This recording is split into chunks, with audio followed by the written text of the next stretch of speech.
America ও Iran পুরোদমে যুদ্ধ চলছে, জানিয়ে দেব হাতে থাকা সর্বশেষ আপডেট। আন্তর্জাতিক সংবাদগুলির শিরোনাম, এরপর বিস্তারিত।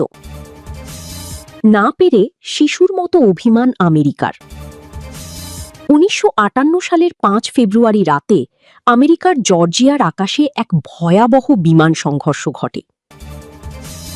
বোমাটি আসলে গেল কোথায়? আমেরিকার সাথে হাত মেলাল বেইজিং।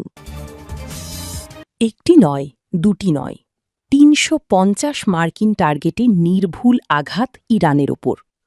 অন্যায়ভাবে আঘাত হানার ফল হাতে নাতে পাচ্ছে আমেরিকা। একের পর এক ক্ষতির মুখে পড়েছে মধ্যপ্রাচ্য ভূখণ্ডে থাকা সব মার্কিন স্থাপনাগুলো। সামলাতে না পেরে ছোট শিশুর মতো এখন অভিযোগ করছে আমেরিকা। বলছে ইরানের মদতপুষ্ট গোষ্ঠীগুলোর সক্রিয়তায় নিরাপত্তা ঝুঁকির মুখে পড়েছে মার্কিন ঘাঁটিগুলো। এক প্রকার বিনা উস্কানিতে ইসরায়েলকে সঙ্গে নিয়ে ইরানে হামলা চালিয়েছিল আমেরিকা। ভেবেছিল যুদ্ধের উত্তেজনার মাঝেই গুছিয়ে নেবে নিজেদের আখের, কিন্তু সে আশায় গুড়ে বালি। উল্টো নিজেদের কৃতকর্মের খেসারত দিতে হচ্ছে এখন ট্রাম্পের নেতৃত্বাধীন দেশটিকে। একদিকে মার খাচ্ছে পারস্য শক্তিখ্যাত ইরানের হাতে, অন্যদিকে যুদ্ধে জয়ের পাল্লা ইরানের দিকে ভারী করতে সক্রিয়ভাবে লড়াই করছে ইরানের আদর্শ মেনে চলা সশস্ত্র গোষ্ঠীগুলো। এখন পর্যন্ত মার্কিন বাহিনী এবং কূটনীতিকদের ওপর ৩৫০টিরও বেশি হামলা চালিয়েছে ইরানের ছত্রছায়ায় থাকা গোষ্ঠীগুলো। গড়ে হিসাব করলে প্রতি ৩ দিনে হয়েছে একটি করে হামলা। এমনটাই দাবি করছে মার্কিন সেন্ট্রাল কমান্ড সেন্টকম। এ প্রসঙ্গে একটি আঞ্চলিক নিরাপত্তা শুনানি সহ সামাজিক মাধ্যম এক্সে কথা বলেছেন CENTCOM commander admiral Brad Cooper. জানান, এসব হামলার ঘটনায় নিহত হয়েছেন ৪ জন মার্কিন সেনা, আহত হয়েছেন প্রায় ২০০ জন। তবে এখনও থেমেনি এসব গোষ্ঠীর সক্রিয়তা। যুদ্ধের দামাডোলের মাঝেই আমেরিকাকে লক্ষ্যবস্তু করে অব্যাহত রেখেছে জোরদার হামলা। কুপারের দাবি, এসব গোষ্ঠীগুলোকে ইরানের অস্ত্র এবং সমর্থন থেকে নিরস্ত্র করার প্রচেষ্টা চালিয়েছে আমেরিকা। সেই অভিযানের সময়ও প্রাণ হারিয়েছেন ১৪ জন মার্কিন সেনা। মধ্যপ্রাচ্যে মোতায়েন করা মার্কিন সেনাদের জন্য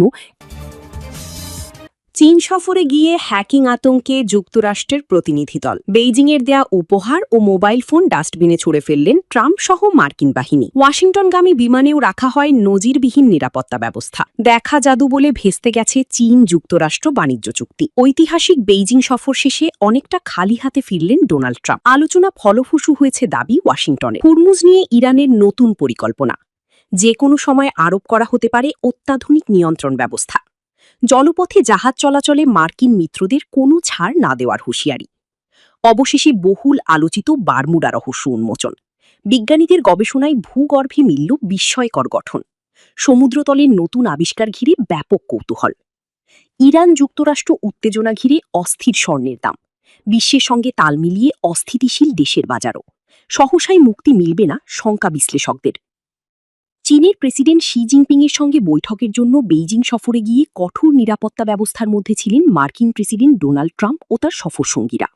মার্কিন সংবাদ মাধ্যম মিরর ইউএসের একটি প্রতিবেদনে বলা হয়েছে, সফর শেষে চীন থেকে পাওয়া সব উপহার ফেলে দেয়া হয়।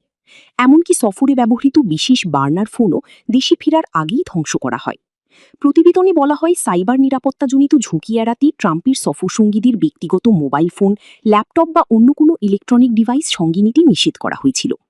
এর পরিবর্তে তাদের হাতে দেয়া হয় অস্থায়ী ব্যবহারের জন্য বার্নার ফোন। সাধারণত বিদেশ সফরে নিরাপত্তা ঝুঁকি কমাতে এ ধরনের ফোন ব্যবহার করা হয়। তুলনামূলকভাবে কম প্রযুক্তি নির্ভর ও ১৯৫৮ সালের ৫ ফেব্রুয়ারি রাতে আমেরিকার জর্জিয়ার আকাশে এক ভয়াবহ বিমান সংঘর্ষ ঘটে। একটি B-77 বোমারু বিমানের সাথে F-86 যুদ্ধবিমানের এই সংঘর্ষে পুরো এলাকা কেঁপে ওঠে। সবচেয়ে আতঙ্কের বিষয় হল, ক্ষতিগ্রস্ত বোমারু বিমানটিতে তখন একটি মার্ক 15 থার্মোনিউক্লিয়ার বোমা ছিল। বিমানটিকে নিশ্চিত ধ্বংসের হাত থেকে বাঁচাতে পাইলট টাইবি আইল্যান্ডের কাছে সাগরে বোমাটি ফেলে দেন। ৭,২০০ ফুট উচ্চতা থেকে ৭,৬০০ পাউন্ড ওজনের এই বিশাল বোমা সাগরের গভীরে তলিয়ে যায়।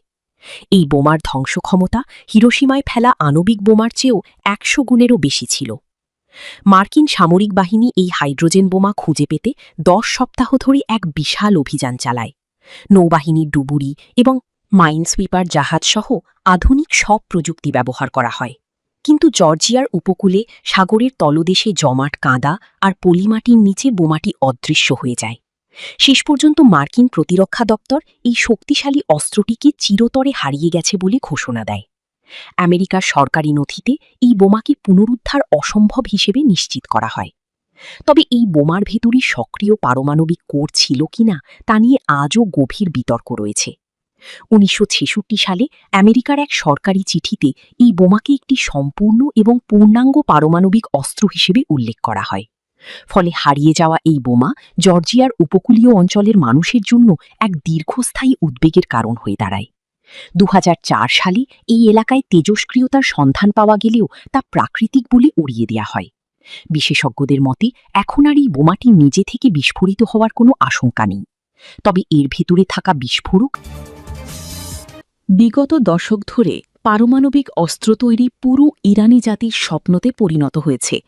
আমেরিকা ও ইসরায়েলের সামনে নিজেদের অস্তিত্ব রক্ষায় পারমাণবিক অস্ত্র তৈরি ছাড়া ইরানের সামনে আর কোনো পথ খোলা নেই বলে মনে করা হয়। আর মাটির নিচে পারমাণবিক স্থাপনা গড়ে তুলে এই বিধ্বংসী মারণাস্ত্র তৈরির প্রাণপণের চেষ্টা চালাচ্ছে ইরান। তবে ইরানের পারমাণবিক অস্ত্র তৈরিতে বড় বাধা আমেরিকা ও ইসরায়েল। ইরানের পারমাণবিক অস্ত্র তৈরি ঠেকাতে সর্বোচ্চ চেষ্টা চালাচ্ছেন মার্কিন প্রেসিডেন্ট ডোনাল্ড ট্রাম্প। ইরানের ২ দফায় যুদ্ধ করেও তেহরানকে পারমাণবিক অস্ত্র তৈরির বাসনা থেকে আটকাতে পারেননি তিনি।